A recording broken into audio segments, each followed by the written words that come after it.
Welcome viewers. আজকের বিষয়বস্তু হচ্ছে সোশ্যাল মিডিয়ায় পোস্ট। হ্যাঁ, যদি সোশ্যাল মিডিয়ায় পোস্ট করে থাকেন এবং বেফাঁস যদি হয় তবে কিন্তু নয়া আইনের জালে পড়তে হবে।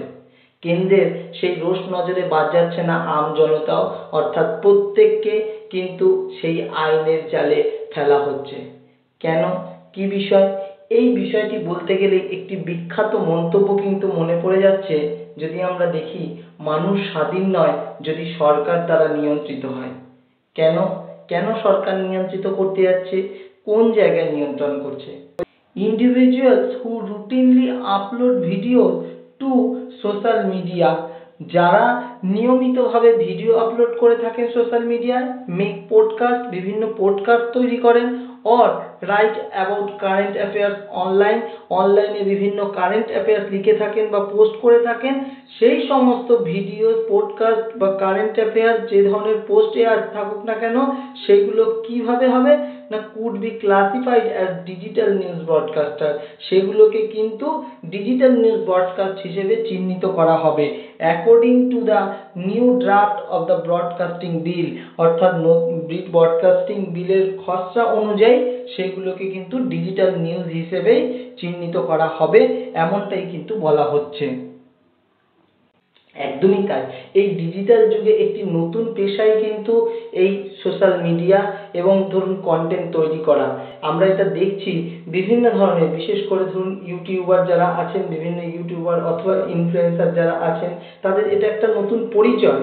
একটা হাতে স্মার্টফোন বা যে ধরনের ডিজিটাল মিডিয়া থাকলে পরেই কিন্তু আমরা বিভিন্ন ধরনের ভিডিও, বিভিন্ন ধরনের কন্টেন্ট তৈরি করে কিন্তু সোশ্যাল মিডিয়ায় আপলোড করছি, আর সেখানেই কিন্তু সরকারের বিভিন্ন আপত্তি। অর্থাৎ লাগামহীন ডিজিটাল কন্টেন্টে ভেসে যাচ্ছে ইউটিউব, ফেসবুক, এক্স, ইনস্টাগ্রাম প্রভৃতি সোশ্যাল মিডিয়া। কিন্তু আর নয়, আসছে সেই নয়া আইন। ইচ্ছে হলো আর রাজনীতি, সরকার নীতি, প্রশাসনিক সিদ্ধান্ত নিয়ে পোস্ট করে দিলাম, এমনটা কিন্তু আর চলবে না। সরকার সেটিকে বেফাঁস মনে করলেই নতুন আইনের জালে জড়িয়ে পড়বেন পোস্টদাতা, অর্থাৎ কেন্দ্রের রোষ নজরে এবার আম জনতা। শুক্রবার এমনই এক ইস্যুতে সরব হয়েছিলেন তৃণমূল কংগ্রেস সহ একাধিক এমপিরা, এবং এই বিষয়টি নিয়ে ব্যাপক চর্চা এবং তোড়জোড় বিতর্কও চলছে এই নিউ ডিজিটাল বিল নিয়ে। অর্থাৎ এই ডিজিটাল বিলে যাদেরকে, অর্থাৎ এই আম জনতার মধ্যে যে সমস্ত ইউটিউবার, ফেসবুক, সোশ্যাল মিডিয়ার যে কোনো প্ল্যাটফর্মে যারা বিভিন্ন ধরনের ভিডিও থেকে শুরু করে সমস্ত কিছুই আপলোড করছেন, তাদের জন্যই কিন্তু এই নয়া বিল। রাজ্যসভায় একজন এমপি অর্থাৎ জোহর সরকারের কিন্তু মন্তব্য ছিল বা একটি প্রশ্ন ছিল যে এরকম কোনো বিল আসছে কিনা যেখানে ডিজিটাল সাংবাদিকতা এবং কন্টেন্ট ক্রিয়েশনের ফারাক কমিয়ে আনা হচ্ছে এবং কারেন্ট অ্যাফেয়ার্স তথা সংবাদের সংজ্ঞা অনেক প্রসারিত করা হচ্ছে। সরকারের হয়ে তথ্য সম্প্রচার রাষ্ট্রমন্ত্রী এল মুরুগান অবশ্য সরাসরি প্রশ্নগুলোর উত্তর দেননি, কিন্তু তিনি বলেছেন ড্রাফট ব্রডকাস্টিং সার্ভিসেস রেগুলেশন বিল তৈরি হয়েছে এবং তা আলাপ আলোচনার জন্য সংশ্লিষ্ট মহলের কাছে বিলি করা হয়েছে। জহরবাবুর অভিযোগ, সংসদ জানে না অথচ কর্পোরেট ও সংশ্লিষ্ট মহলের কাছে বিল চলে গেল, এমনটা কি সম্ভব? সত্যি সম্ভব নয়। কেন?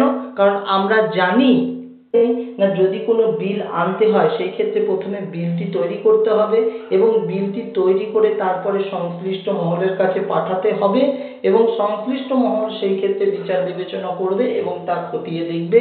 প্রয়োজন হলে এমন দেখেছি সেটি সাধারণ মানুষের বা জনগণের মতামত পর্যন্ত নেওয়া হয়ে থাকে, কিন্তু এই ক্ষেত্রে কিন্তু তা হয়নি। এই ক্ষেত্রে সরাসরি উত্তর যে এই বিলটিকে সংশ্লিষ্ট মহলের কাছে পাঠানো হয়েছে।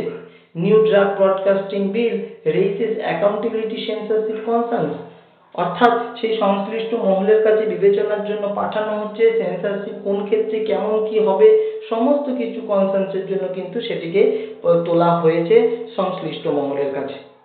অর্থাৎ অতি সন্তর্পণে এবং গোপনে কিন্তু সেই বিল তৈরি হচ্ছে যাতে এই সোশ্যাল মিডিয়াকে নতুন আইনের মাধ্যমে আনা যায়, তাদের কুক্ষিগত করে নেওয়া যায় সরকারের, এবং সরকার চাইলে বিভিন্ন ভিডিও বা বিভিন্ন কন্টেন্টকে কিন্তু সেন্সর করবে এবং তারপর সেখান থেকে অনুমতিপ্রাপ্ত হলে কিন্তু তবেই কিন্তু সেই ভিডিও আপলোড এই বিষয়গুলো কিন্তু থাকতেও পারে।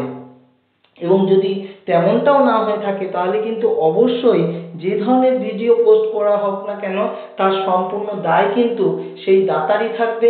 এবং চাইলে যদি মোদ্দা কথা হচ্ছে সেটি যদি সরকার বিরোধী হয় তাহলে কিন্তু সেই বিলের আওতায় এনে সেই আইনের আওতার মধ্যে রেখে তাহলে কিন্তু তার সেরকম ব্যবস্থা হবে। তেমনই কিন্তু এই বিলের পরিভাষা। ইন শর্ট, অর্থাৎ একদম শর্টে যদি আমরা বিষয়টি জানি কি না, all news and news adjacent content online, অর্থাৎ সমস্ত খবর এবং নিউজ সংক্রান্ত যে কন্টেন্ট আছে অনলাইনে, যেমন ধরুন ভিডিওস এবং কমেন্টারি, যে ধরনের ভিডিওস এবং কমেন্টারি থাক না কেন সোশ্যাল মিডিয়ায়, ওয়েবসাইটে, নিউজ লেটারে, পডকাস্টে, সেই সমস্ত কিছুই কিন্তু কভার্ড বাই দিস বিল, অর্থাৎ এই বিল দ্বারা কভার করা হবে এমনই কিন্তু বলা হচ্ছে সেই বিলে। যে পরিষ্কার কথা একটি যে জায়গা দাঁড়ায় সেটি হচ্ছে কি না, মানুষ স্বাধীন নয় যদি সরকার দ্বারা নিয়ন্ত্রিত হয়। ঠিক তেমনই হতে চলেছে সোশ্যাল মিডিয়ার সেই পোস্ট নিয়ে, যা সরকার কিন্তু নিয়ন্ত্রণ করতে চলেছে এবং বেফাস হলেই সেই নয়া আইনের জালে পড়তে হবে। তাই এখন দেখার বিষয় সেই নতুন বিল কখন কিভাবে আমাদের সামনে উঠে আসছে তা অবশ্যই অপেক্ষায় রইল। ধন্যবাদ।